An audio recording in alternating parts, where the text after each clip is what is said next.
Huwag hanapin ng pulis sa mga istasyon kung sakaling may emergency o kakailanganin ang tulong ng pulisya.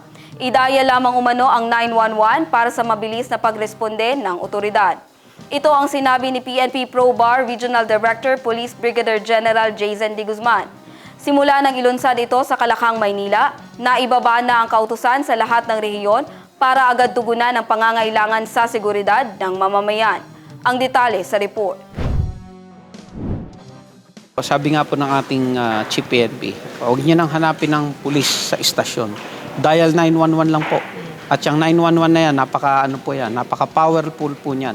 Kasi kami po, even hating gabi, kahit ako po personally, nakamonitor po ako dyan sa ating meron kami tinatawag na communication system, no? Natatawag ang ating NHQ, yung 911, just to inform our stations and to respond immediately sa mga calls ng kababayan natin.